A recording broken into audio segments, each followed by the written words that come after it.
Welcome everyone to the League of Women Voters. We're going to do a discussion on ballot question 2, and that would be on the MCAS and the elimination of the graduation requirement. The League of Women Voters did not take any stand on any ballot questions this year. So in order to do a program like this, we had to do the yes and the no. So that's what we're doing tonight. And I'm Paula Lee. I'm also a member of the board of the Grafton-Shrewsbury Area League of Women Voters. And so tonight, we're going to let each of our presenters introduce themselves and talk a little bit about their backgrounds, what led them to the spot where they've established a no, the MCAS should remain as a graduation requirement for high school students in Massachusetts, and the yes, it should be eliminated as a requirement for high school graduation. So we have Roberta Goldman, who is a retired member of the MTA and has been actively canvassing on behalf of the MTA. And we have Jill Norton, who comes to us from Concord and has spent most of her career in education as well. And so each of them will explain how they got to their opinions. Okay, and thank you all for coming too. I'll go first. She's going first. Do you want me to go first? Yeah. Okay. We're getting along. All right. So I'll give you a little bit of background about me, and then I just want to walk through some points. I'm thinking of this ballot initiative in terms of reacting to it in terms of heart and head. And so speaking from the head and intellectual side, I'll provide you with some facts. And then I'll tell you a little bit about my story, which is why I'm here, which is more about the heart. So, but my background, I started as a teacher. I went to school for teaching. I taught elementary school, and then I taught Montessori preschool. And then I went into working in nonprofits. I went to graduate school and started working in education policy. So I ran a think tank called the Rennie Center, which does work in education policy. And then I worked for 3 different Massachusetts Secretaries of Education in the Executive Office of Education. And then I went and worked for a consulting firm. Now I do my own consulting, mostly for national and state education nonprofits. So in terms of thinking about this ballot initiative, sort of from the perspective of the head, just some facts. So some of the information about MCAS makes it seem as if this is one test score that decides a student's future. It in fact is multiple scores on different tests. So the students, as I think probably most of you know, have to take an English, math, and science test. 90% of students pass those tests on their first try, and then another 6% pass on their second try. So by the time students have taken it twice, 96% of students have passed. Students can retake the test multiple times, and if they don't pass, they can file an appeal. Their district can file an appeal on their behalf. Passing the score, so this is important for why I'm here, my son's story. Passing means scoring in the 10th percentile.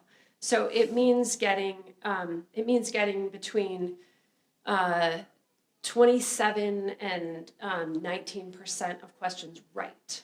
That would get you a passing score to earn your diploma.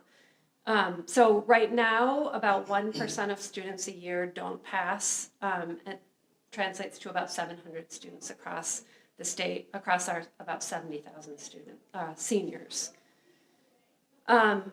It's also important to know that educators have been involved in creating the standards that the test assesses all along the way. So this is a customized, I think most of you probably know, MCAS is a customized test for our state's standards, which educators created, teams of educators across the state, and then teams of educators across the state have facilitated some of these processes where our standards are revised periodically, and it's all educators in the room from across the state in various grade levels.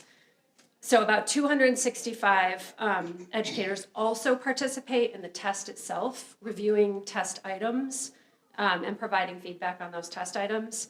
And about 280 educators have participated in standard setting, so where you look at what threshold scores should fall in for students. That's determined by educators as well. In terms of the impact of the state of the test on 10th graders across the state, so when this test was first created before it was created in 1998, students were scoring in math about 24% of students were scoring at sort of the passing range, and 38% in English language arts. And then the test became a graduation requirement, and scores bumped up, so that by 2014, about 90% of students were scoring at the passing range in English language arts and 79% in math. So just to make the point that when the test counted, students put forth their best effort, and we saw scores increase. At the same time, graduation rates increased and dropout rates decreased. So fewer students were leaving school before earning their diplomas. So in terms of whether the test matters for students later in life, the Board of Elementary and Secondary Education asked researchers at Brown University at the Annenberg Institute to look at the impact of MCAS scores over time. So they were able to look up to age 30 at how students did on their MCAS scores and then where they were at age 30. And they found that that scores did track with earnings, so that MCAS scores, in their words, predict future earnings. As scores go up, the earnings later in life go up, which as a parent I can say is not the whole picture, but is important for me to know and for us to think about. Okay, and so, and those, I mean, if you want to talk more about the data, if questions are there, I'm happy to talk about it. It's not just that it's showing disparities between different kinds of students. They did an analysis looking at the same kind of student in terms of demographics, school GPA, and at the same school, and still saw that the correlation of scores, higher scores, led to higher earnings. And then the other thing to know is that without MCAS, in Massachusetts, we made a policy decision that we were not going to require high schools across the state to have one uniform set of courses that they had to have students across the state take. So a Massachusetts diploma means you've passed your 10th grade MCAS in English, math, and science, and you've completed, you've taken civics as a required course in high school, but you don't have to pass it. And you've taken physical education. Those two are written into statute. So those, every graduate across the state has to take, and then they just have to pass. So the courses that your student takes are not required across the state. We are one of only 2 states that does that. Vermont is the other one. All the other states, like I'm from Michigan. In Michigan, they say all high schoolers will take 4 years of math. All high schoolers will take 4 years of English. All high schoolers will take 3 years of science, 3 years of social studies, and so on. In Massachusetts, we don't do that. So just since I'm in Shrewsbury, I looked up your graduation requirements for Shrewsbury High School. There is a recommended curriculum that the state has in place that is called Mass Core, which says 4 years of math, 4 years of English, 3 years of social studies, 3 years of science, 2 years of foreign language, 1 year of art. And those are also the requirements for the UMass system and for the state university system. Those are tracked to admissions requirements. In Shrewsbury, that is not what the high school requires for a diploma. In Shrewsbury, the requirement is 4 years of English, 3 years of math, 3 years of science, 3 years of social studies, a half a year of art. And so it doesn't meet the math diploma requirements for the UMass system. That means some kids can graduate without being at the threshold to apply to be admitted in a UMass or Massachusetts university. So it falls short in math, art, and world language requirements. Grafton is behind in art. They don't, they require all of what the state requires and what aligns to UMass and university requirements except for art. And then I put Northborough, Southborough in there. They're also off in math, art, and world language. So all that to say, there's a wild variation across the state. In case this matters, again, we're thinking about intellectually and like facts. The state leaders who have looked at this policy, the governor, the lieutenant governor, the attorney general, the Senate president, the House speaker, the secretary of education and his two prior secretaries of education, and the Massachusetts Association of School Superintendents have all come out as no on two. And the Secretary of Education, his quote is, if this passes, this would deliver us up to a place of no standard. We'd have 351 different standards across the state, which as state secretary, he's not comfortable with because there's equity issues. Okay, so I know I'm going long, I'm sorry. The actual reason I'm here speaking out on this issue, I've known all these things as a policy person, but I'm here as a mom. That's what motivated me to come and speak out on this. My son is 15 now, but he has dyslexia and ADHD, and we've known that since he was about 3. It runs in our family. We sent him into kindergarten knowing that he was dyslexic, monitoring him. We asked all along the way, can we see objective data? We know he's going to be off grade level. Can we just see? Nope, we don't share that information. We don't have anything we can share with parents that you would understand. So we didn't have any way of knowing how. We knew he was off grade level. We didn't know how much. We didn't have any measure. We just had like classwork. So until he got to 3rd grade, we didn't have an objective measure. And then we had his MCAS scores. The teachers had been telling us he's making his own progress. My husband had said, you're worrying too much. He's making his own progress. We're fine. Then we got his MCAS scores. We were not fine. He was far below grade level, but he was recommended to move on to 4th grade anyway. Then he finished 4th grade. He still could not read, not functionally read. He could read if you took a very long time with each word, and even then would get many of them wrong. But he was recommended to move on to 5th anyway.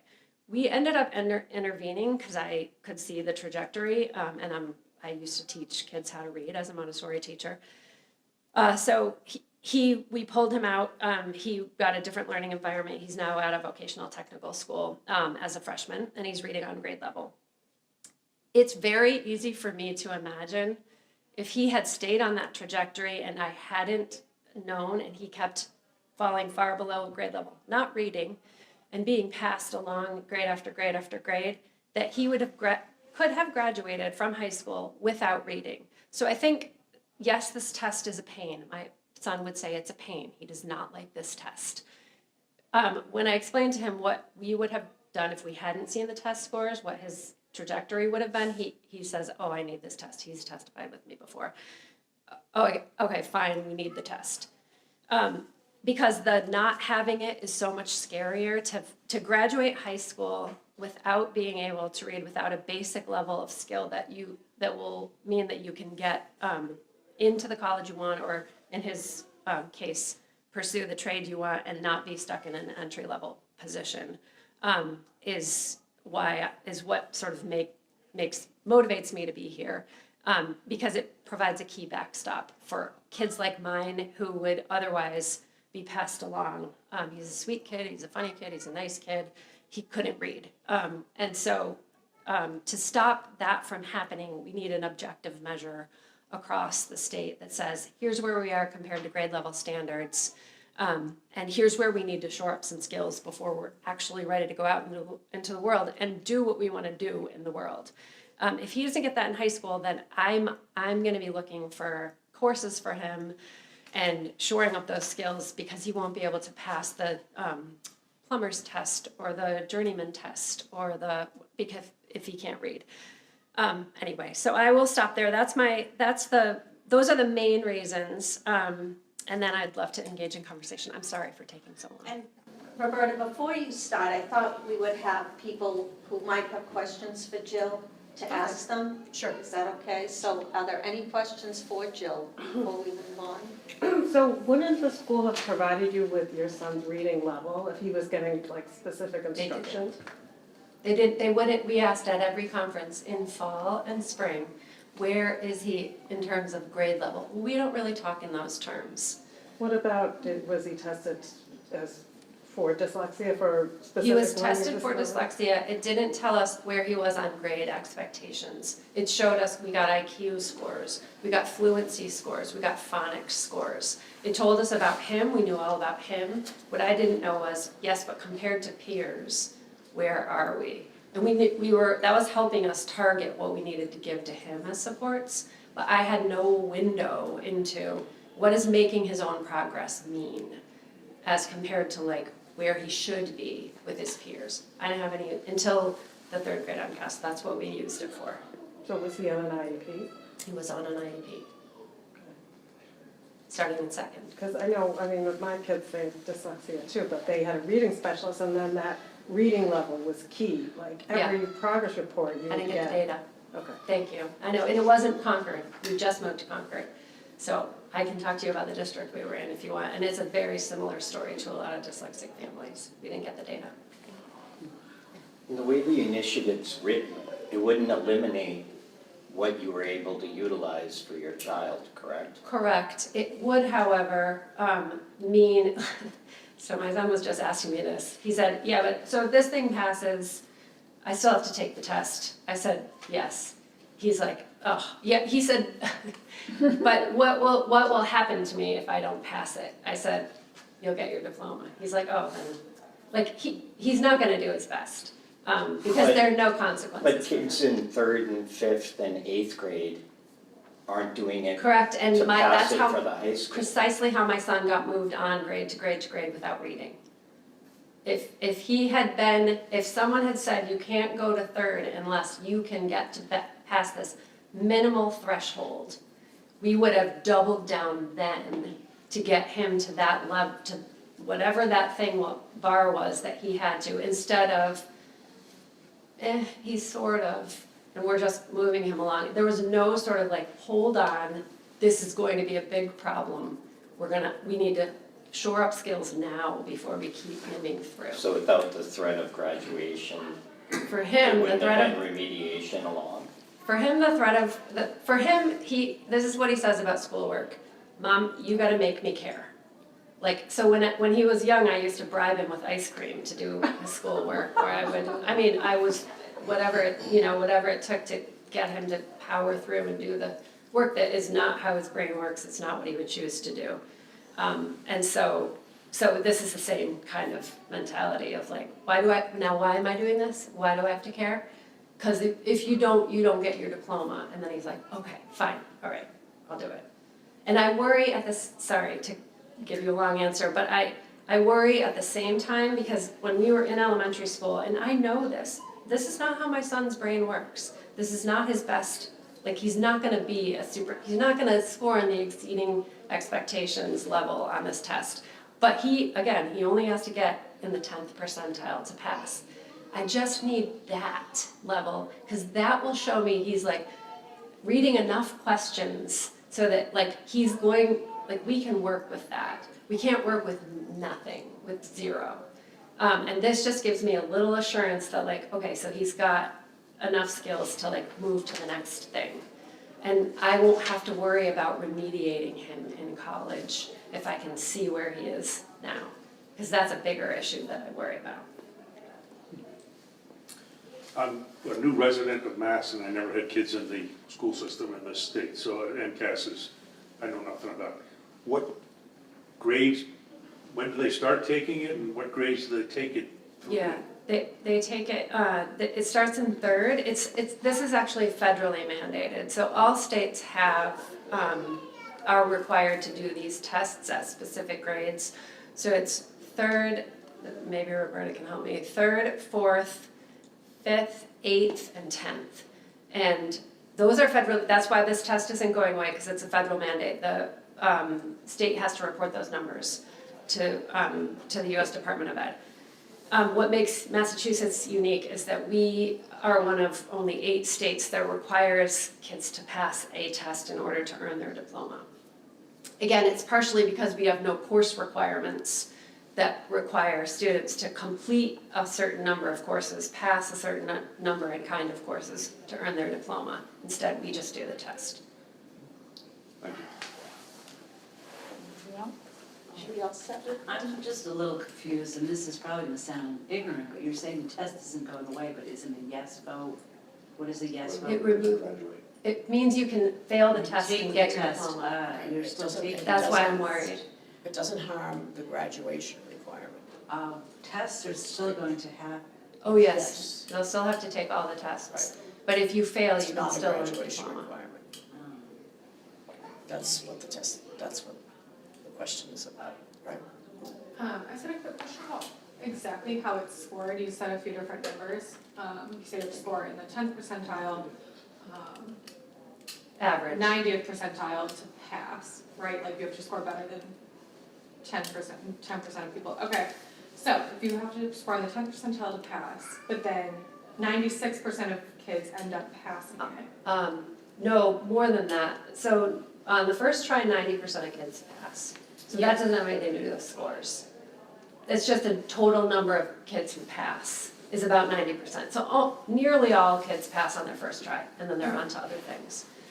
Of the kids who don't pass, so then on the second attempt, another 6% of the total population of students passes. So after 2 attempts, we're at 96% of kids in the state are passing these tests. They're on to other things and not remediating. What we're worrying about, why we're having this conversation, is what happens to those 4%, many of whom are English learners and special ed kids like mine, who have to take the test repeatedly to get their, and get support to get their skills up.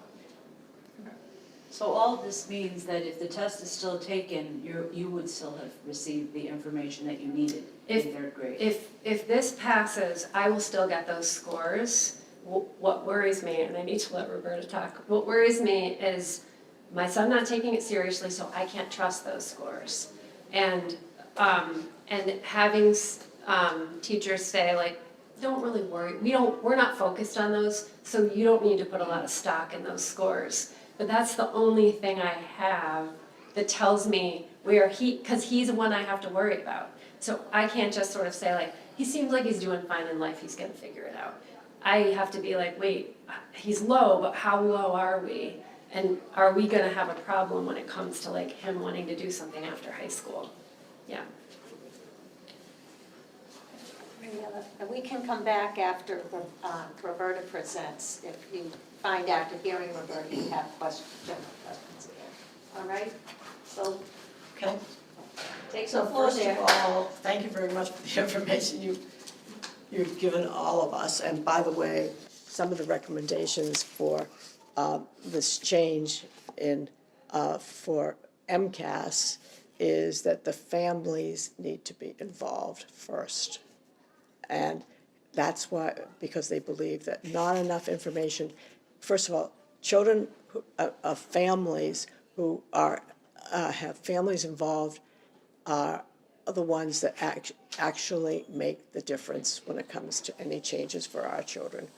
And that's a recommendation that's thoroughly, and she's a perfect example of a family that is making sure that not only her child is taken care of, but that this child knows that child and works with that child, and we need to have more of families involved in these testing. So she's perfect as far as that's concerned.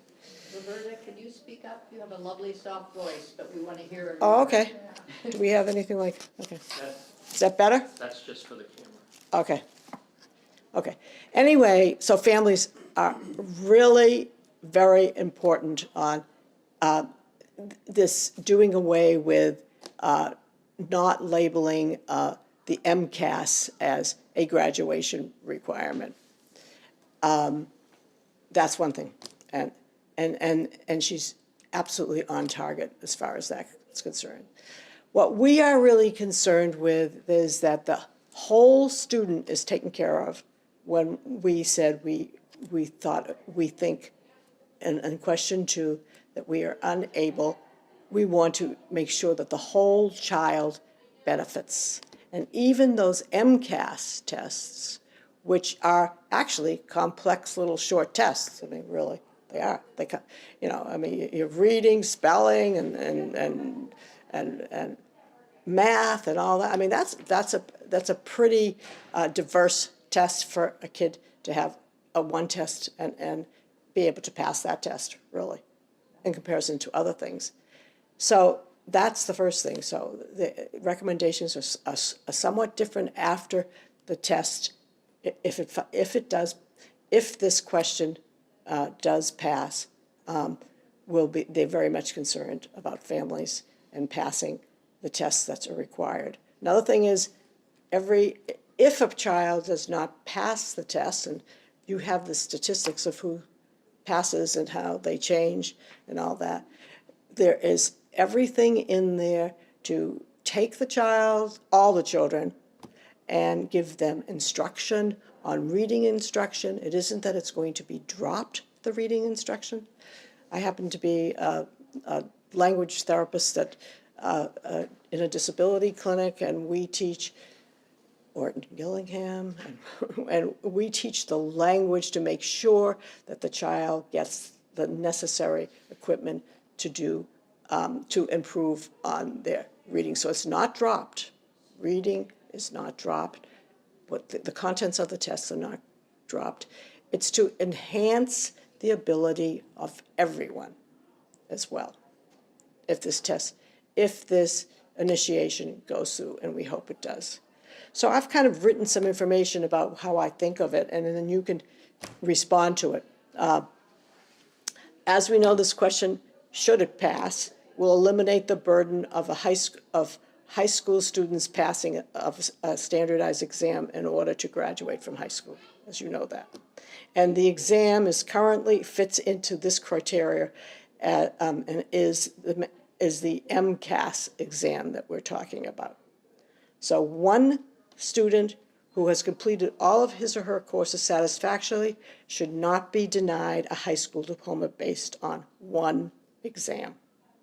One exam may or may not accurately test the vast and diverse ability that a child has and the knowledge of the student, and that's factual. You may be good in reading, but you may be better in some kind of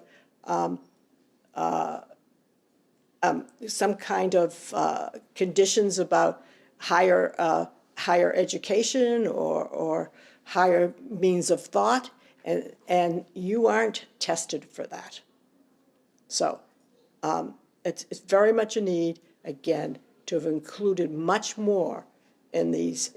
If you're going to have a test, to have much more involved to bring out the strengths of all our children. And one exam just does not fit it.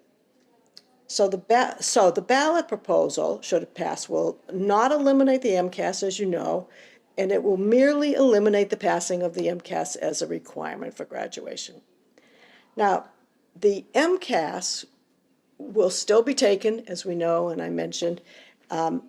Then instead of being denied a high school diploma, that child will be directed to improve on various aspects of the student that the student needs to pass the test. And you can see the results in Massachusetts are improving, although we still have percentages of children that need remediation, and they will be getting it. Okay. It's been said that the MCAS with its absolute pass and criteria is a good preparation for high stakes exams that will come later on in life.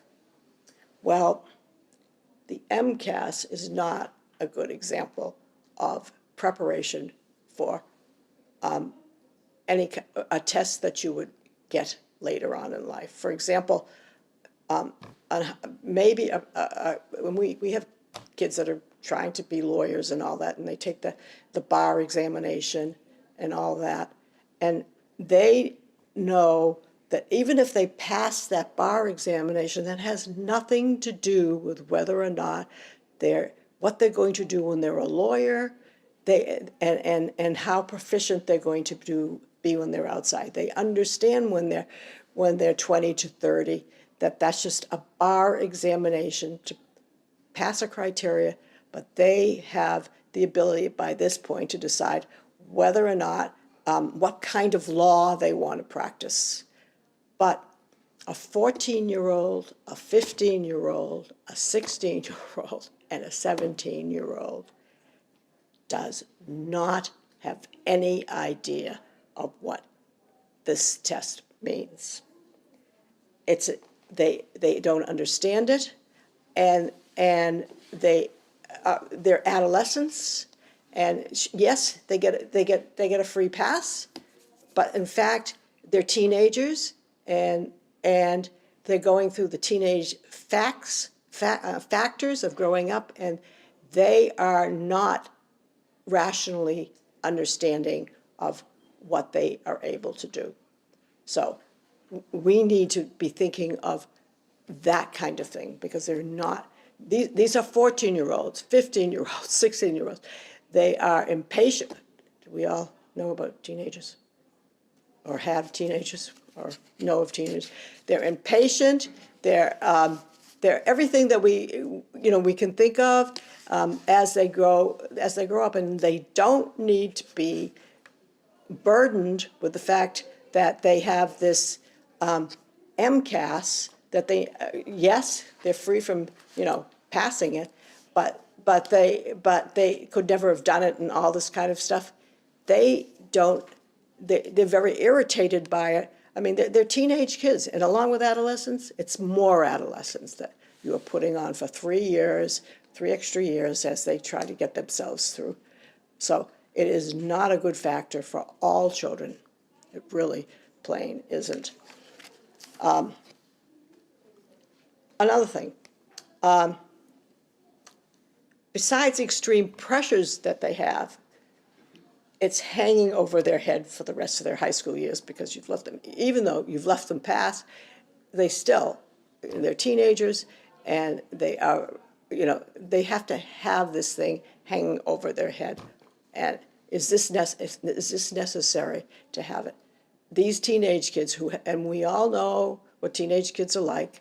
We love them, and we work with them, and we do all that. But they don't need something like this extra part hanging over their head in their teenage years. They're not ready for it, but they will have it. They will have it. And if in fact we eliminate the passing of the test as a requirement of graduation, then Massachusetts will lose its number. Oh, one of the thoughts is that it is said that if we eliminate the passing of this exam as a requirement of graduation, then perhaps Massachusetts will lose its number 1 ranking in the country of producing the best high school testing scores. No.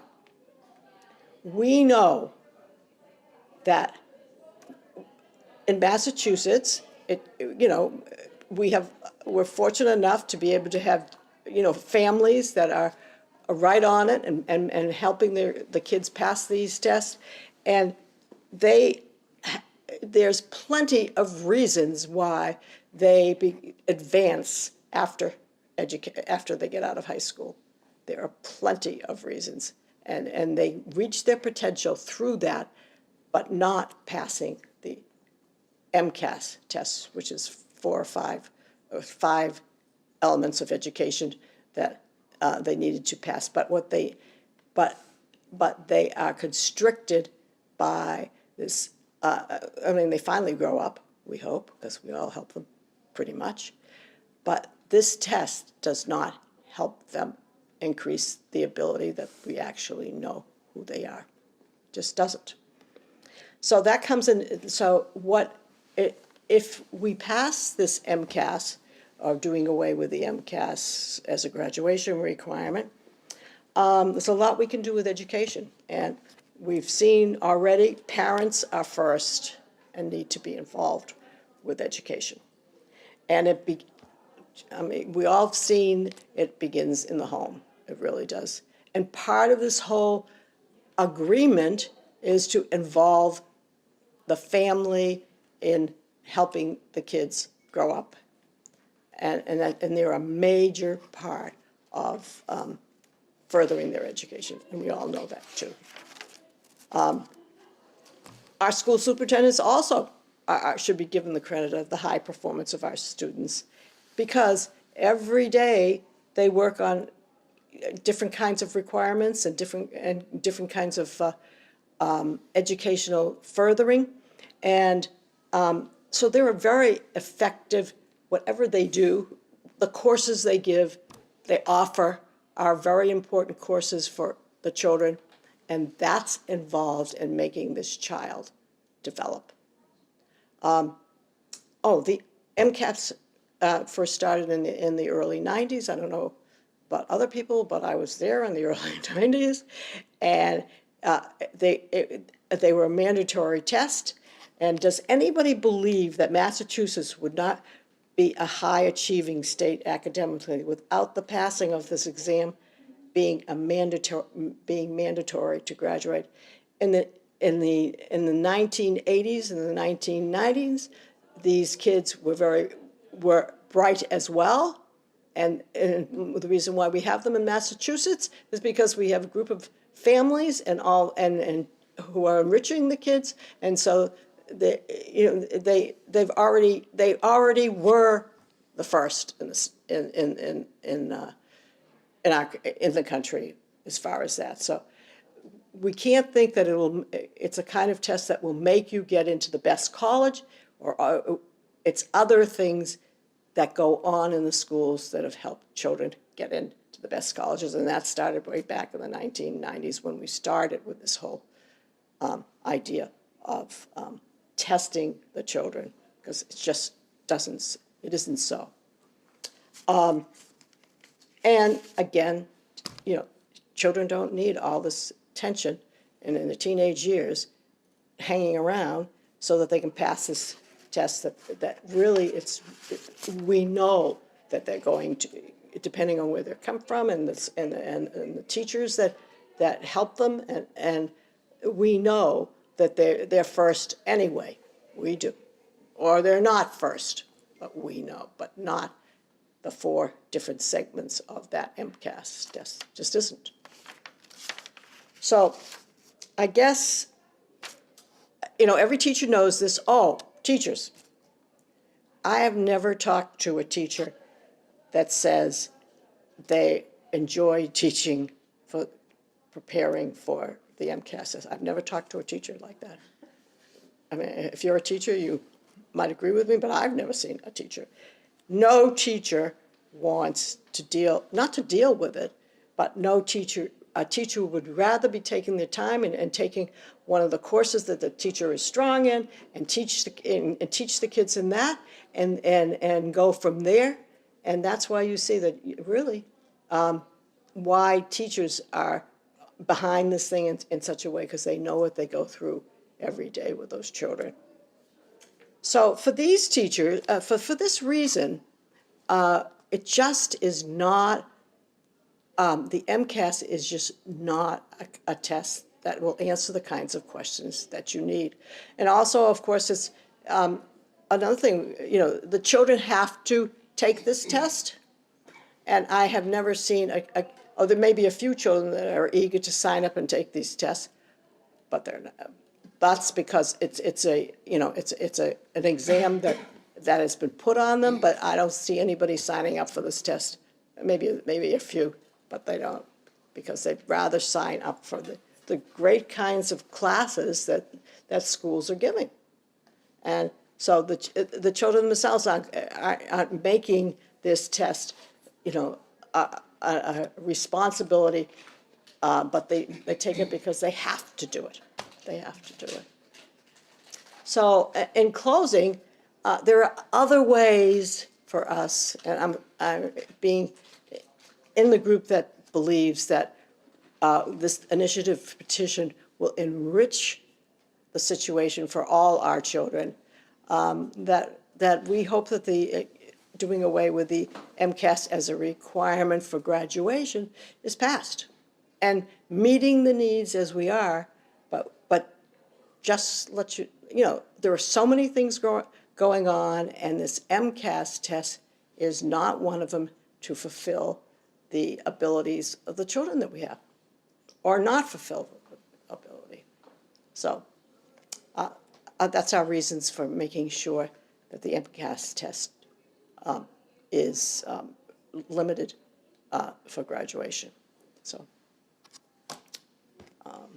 if anybody has any questions for anybody on why we hope you vote for question number 2, ballot question number 2. So if MCAS graduation requirement goes away, and Jill, you talked a little bit about the other graduation requirements, there's nothing kind of taking its place, it's just the other requirements. And what specifically are the other requirements to graduate? Very good.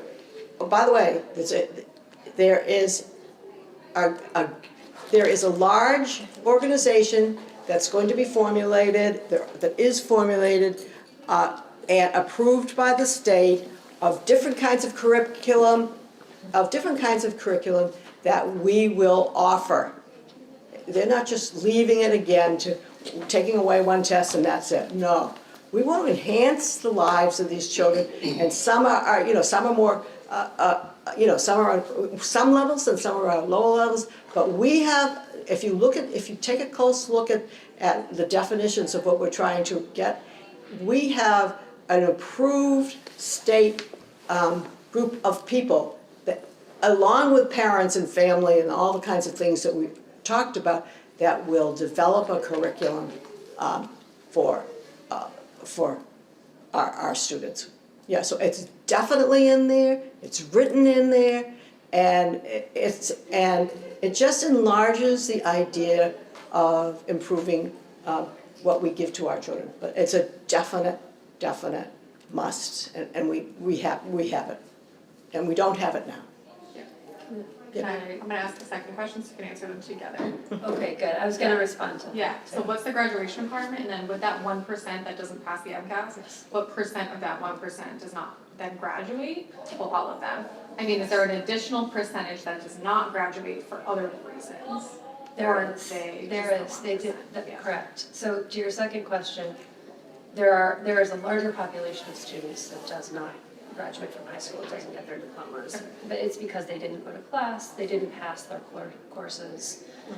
There's 700 students, I wish the number were 0, but about 700 students. And like I said, most of the students are English learners and students with disabilities.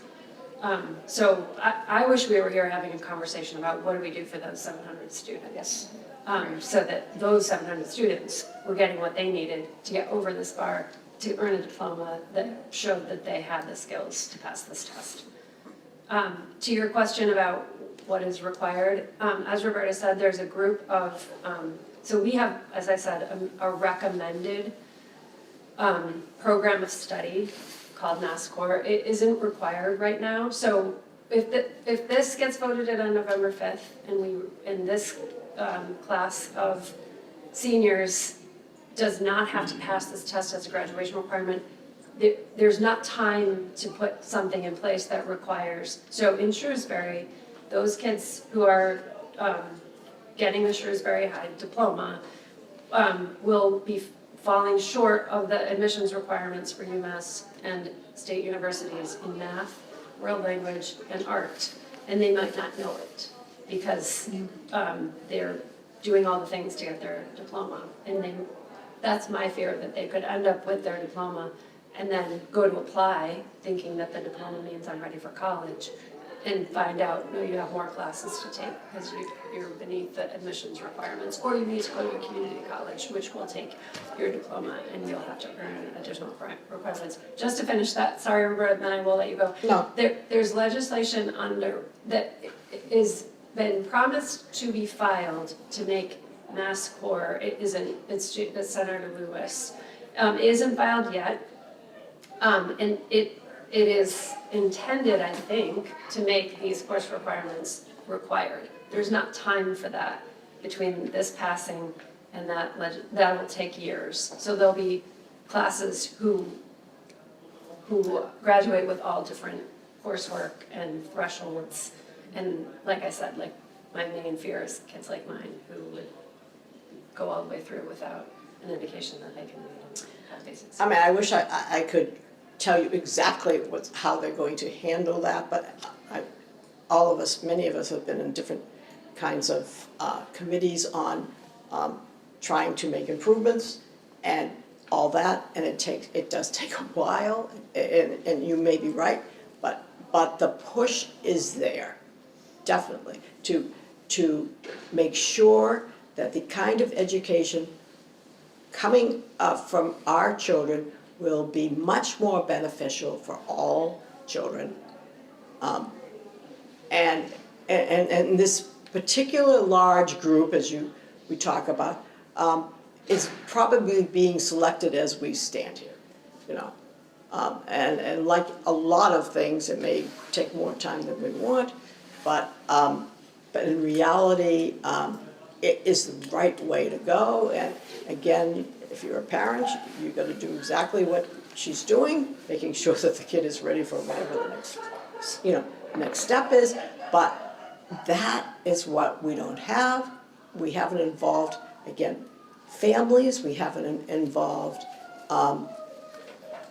We involved teachers, but we want to involve them more. I mean, and we've involved other people, but these are people that on this committee that are demanding that we have these kind of changes. They are. And I hope they move fast. I wish I could say something better.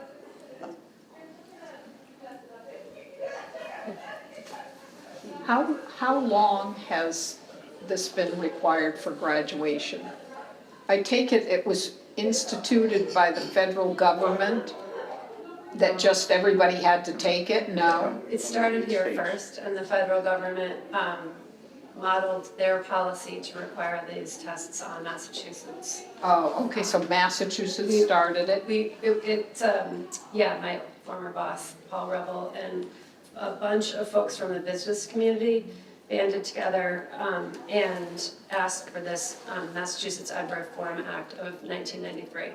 And it put the standards in place because before we didn't have standardized grade levels. Mm-hmm. So you could get, geometry multiple times if that's what the teacher was focusing on, or you could study wolves in first, second, third, fourth, but miss out on studying geography. But this sort of gave us like a uniform, all first graders do this, all second graders do this. And it said we're gonna test at the end. We didn't used to test in as many grades, but the federal government required more grades. We only tested in 3 grades initially.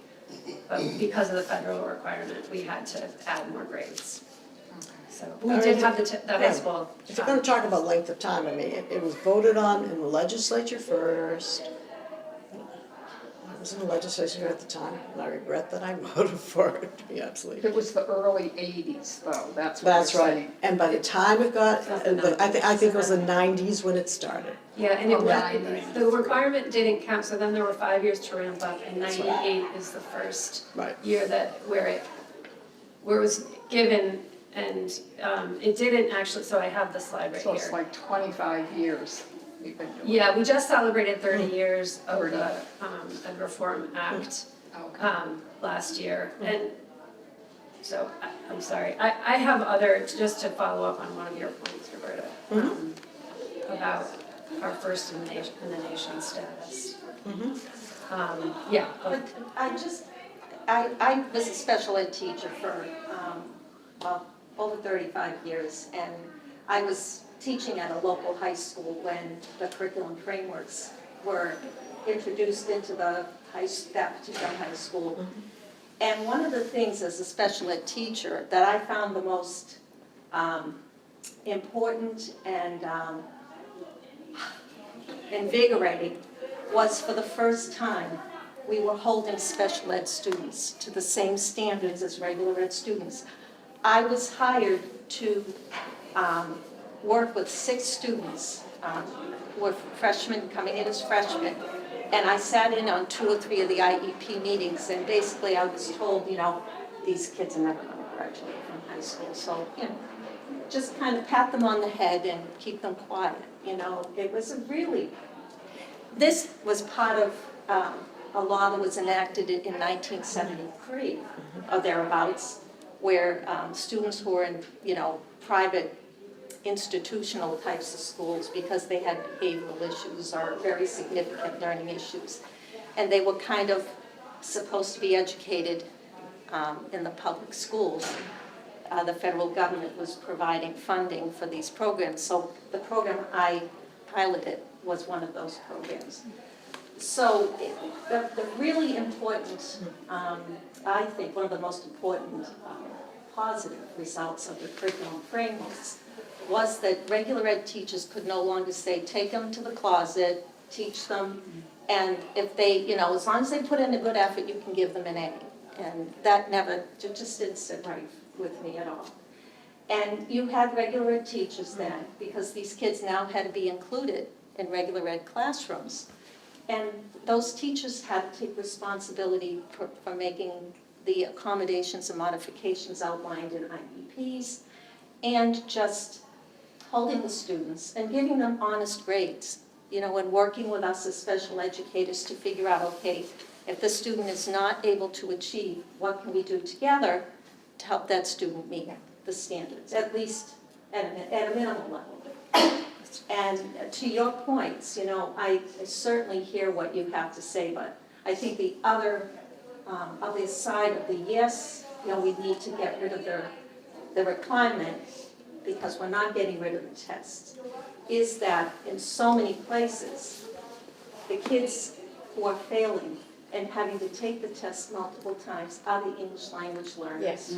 Are the students who come from lower socioeconomic groups, dysfunctional families, and that can come from lower economic as well as higher economic. And so it's that piece, and as a special ed teacher at the high school, I sat with kids in their junior year and 4 or 5 times in their senior year, and spending all this time trying to pass these tests. And that's where, you know, I feel like, you know, a lot of the MCAS testing takes up an enormous amount of time each year at the 3rd grade level, at the 5th grade level, and at the high school level. And I think that's the complaint from many teachers, is how much time we have to spend prepping kids for these, to take these tests and succeed, rather than to spend the time providing quality education and spending the time with the support staff to identify the kids who are falling behind and make sure they're getting the services that are going to help them get caught up and stay, you know, operating at this high level. And another point, I think, is that we do have a lot of students graduating from high school who may qualify to apply to UMass Amherst or any of our state colleges, but in fact have the skill set, for whatever reason, that they should be looking at, you know, I'm sorry, community college or some kind of training programs. And I think that's the other piece of some of the high schools. You know, kids are too embarrassed to say, I'm going off to Quincy, or I'm going, you know, to another different type of program in the 4-year college. And so there's that piece of things too. But I do think that this whole piece is, the MCAS test is still there. And I think, you know, I do think that at least in the school districts I've been involved with, at the 3rd and 5th grade level, there's been a lot of effort made to use the results of the test to help students and school districts really support the students who are learning. Another thing is, of course, you know, there are private schools that families send their children to, but I mean, that's not our function. And of course, you know, certain private schools, I mean, we pay for, even the state, and have to pay for those private schools. It's the public schools that get deterred from, when we start paying for, when there is no private schools for us. I mean, there's, I really am opposed to private schools are, in talking with this discussion. But, you know, it has become a burden on us, some of the private schools, but people who have money are able to do it, and that's the way that goes. And sometimes we have to pay for it, and sometimes we don't, so. But I do think, you know, in education, it's, you know, if there aren't, you know, this is new to me. I didn't realize there was a discrepancy. I thought that the state had uniform standards, so this is very new to me. And, you know, so if that's the case and that needs to be improved. We don't have time to improve it before this ballot initiative goes through. So, yeah, I mean, you made the exact point I would make, which is, I worry, you think that, which I totally get, that because the scores are there, it will generate the support that students need to get them where they want to go without making it a requirement. I worry that without making it a requirement, we'll go back to the old days where folks said, it doesn't matter what gets on the test score anyway, so. Well, the truth of the matter is, they are taking the test. It's just, they're taking it, Right, but they're not. Or below 10%, and Yeah, I mean, even and 10% is, it's. right, and that's important in itself. But it's also the fact that it will not harm the graduation ability of these kids. It'll drive them nuts that they are doing it, but. It will harm my son to graduate with. And a family like hers, and I hope everybody else has families like that are on the ball on this thing. You know, I'm not saying everything is perfect, but it is a step, I think, in a direction that we can take. You know, we can take into concern the whole population. We really can. Yep. Well, I would say everybody in this room has children in that category of parents are involved, but I too am an educator, but I can say that there's a large population where the parents either can't be, or maybe it's the language and they just don't have the ability, so, you know, we do have to, we are part of helping those families because they are unable to. We are. They're part of our Yes. state, They are. you know. We are. You know. I just had a question. In consulting, do you feel that the MCAS is a good diagnostic, longitudinal diagnostic test for a child? Because, oh, sorry. Well, it depends on, so I would not rely on it, so my kid has dyslexia and ADHD. I would not, MCAS is not for telling me, like, how his brain works, and. Oh, I don't Do even you know what I mean that. I mean, like, you're Is it a taking predictor? MCAS in grade 8, and then you're taking MCAS in grade 10, and it's literally a different content. It's based. So they're saying and when we've crunched the numbers, we're crunching the kids this year versus the kids last year, and not necessarily the same kid the same way, because the test is actually different. Whereas, like in my district right now, to your point about testing days, of the last 35 days of school, 14 of them are standardized tests in 8th grade, because my district says the MCAS isn't a good diagnostic test, so we give the MAP test. So then we have to give MAP tests in different subjects. So there's no teaching going on literally the last month and a half of school because of standardized tests. So as a diagnostic, the MAP test is something we utilize in the special ed meetings, not the MCAS to the same way. Yeah, no, it's two different issues. Yeah. I think there is, so this too much testing argument has to do with more than just MCAS. Because in my kids' districts, they really were, there was a ramp up a week before they started talking about MCAS, and then they had the MCAS week and they were around other things. It was a blip for them, for my younger one. My older one parked himself with the snacks in the test-taking area and spent the entire week, because it's untimed, just taking his test. So he wasn't doing any learning that week, but it was just that week. I think what you're talking about is this, like, we're hungry for data, but then the downside of that is we've got kids and teachers who are testing, and when, yeah, but that's not related to the ballot. That MCAS piece isn't the data we actually utilize to help the children. It's the map data. That is the formative data that you use, but that, as a parent, I need the MCAS data. I need to have, and it's not every year, so I just need the timestamps of like, how are we looking, especially when we look at reading and ELA, are we on the right trajectory? As compared to grade level standards.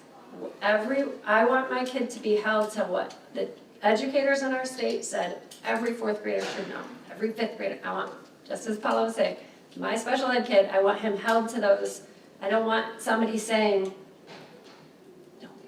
don't worry, he's not gonna get this. So this is a way for me to check, is he being held to those and how's he doing? With full disclosure, like I'm not expecting him to like be in the exceeding and I'm not pushing him for that, but I need the data. We need more parents involved in this whole thing. I couldn't agree more. No, I couldn't really? agree more, yeah.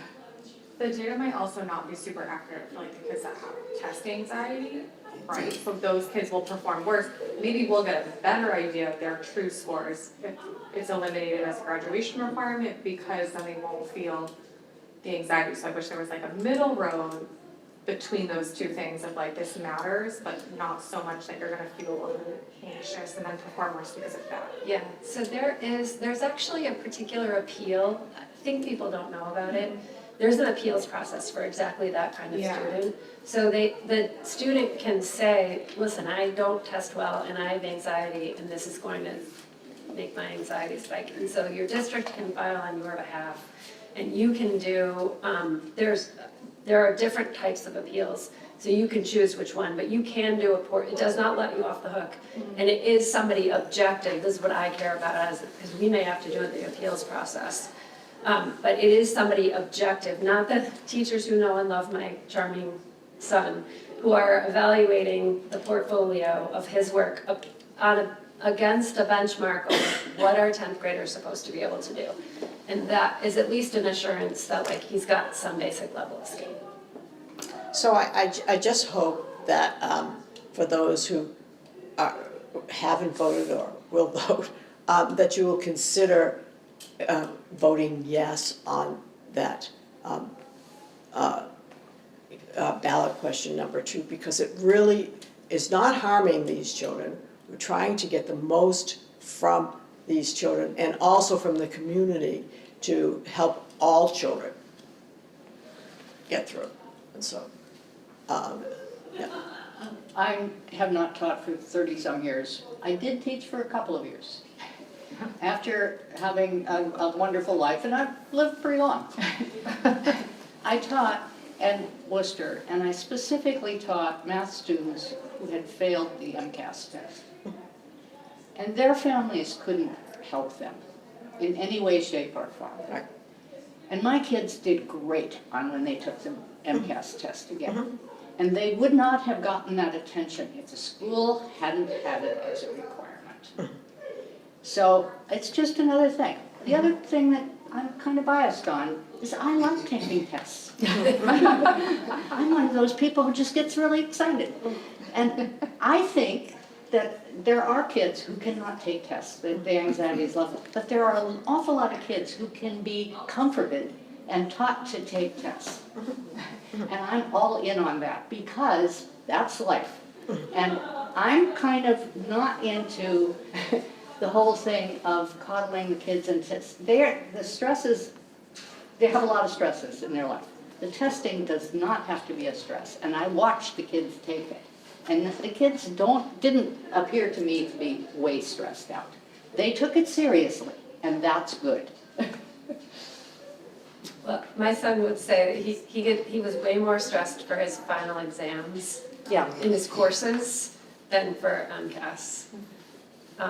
That was test anxiety for him.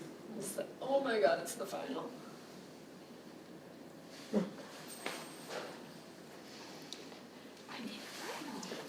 And I dropped out some. So are there any questions or comments before we close?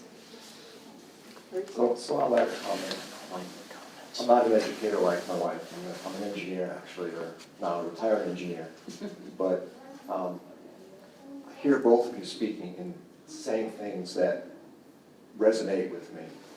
In your particular case, you have a particular child with a particular need, and you're more focused on the greater group. In an engineering environment, when you have a problem, quality or safety or things that could be equated to this, you look for the new answer before you throw out the old one. And I'm hearing words that acknowledge that we need to create some new things, we need to make some changes, we know we're not doing it all. So it sounds like we do need to make a change. The question that comes to my mind, is it this November, or are we not ready to make that change yet? That's the thought that comes to mind, so I thought I would share that. All I can tell you is that we started, I It's think, time. when did we say? Until it's fall. 2020 or something like that? No. When we started this MCAS and all that, it was, Oh, when we started the testing? yeah, That goes back to 98. 1998. okay, 98. And so how much longer do you want to wait? This kind of thing. Until you can replace it. Until we have something to replace it. Right, That's a protection And- for kids like mine. right. So even if 1% get protected by this for now, it's worth it for that 1%, until we can make it better for 100%.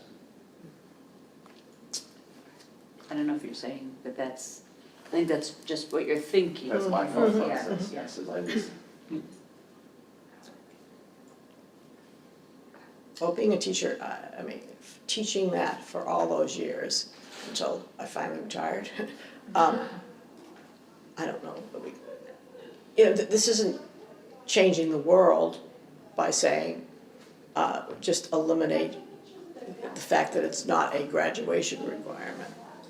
But I think we're at the time that they deserve to have some kind of movement to make sure that it happens for all children. So one last question, Jill.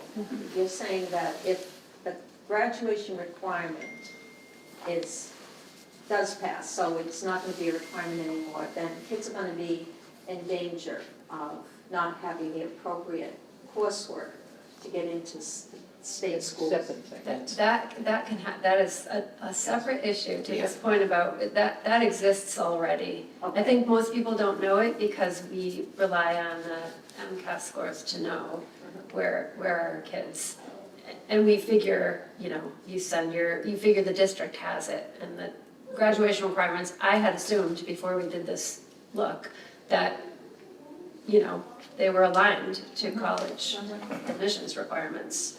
And in districts that you would guess, based on college enrollment, college completion rates, you would guess they're aligned, they're not. But my sense is that wouldn't districts then have to look at more immediately beefing up their coursework so that they don't put the students in danger of not being able I to? hope so, but there will be nothing that requires them to do so. But they're in danger anyway, right? Say that- Even if we keep that MCAS for the graduation, they're already still in danger of maybe not getting, Correct. so. Yeah, so then, but as a parent, I've got nothing. I have no test to tell me where they are, and I have no course requirements. It's a paper. I think just my sense, having worked at the high school and working with guidance, that the guidance councils do know what the colleges require for They coursework. totally do, and they'll direct kids They direct accordingly. kids to take the coursework, even though the expectations at the state level aren't uniform. But I do know, because the school, Yes. the high school I taught in was an upper, that a lot of kids got into college.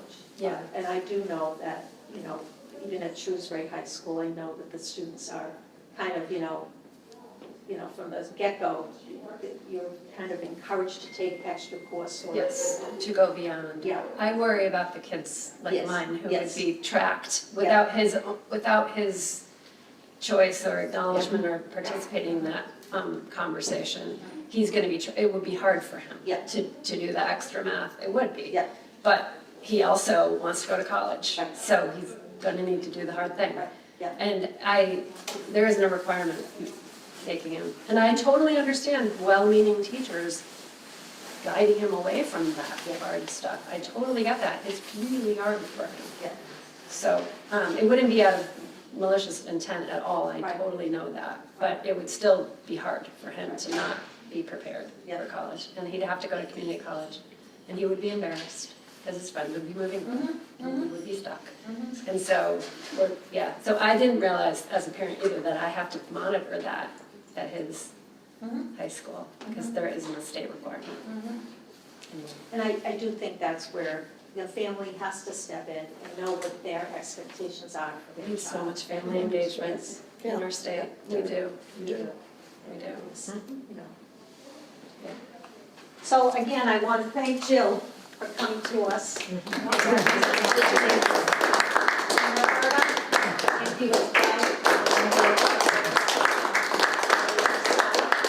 And for the audience, thank you all for coming and asking some great questions.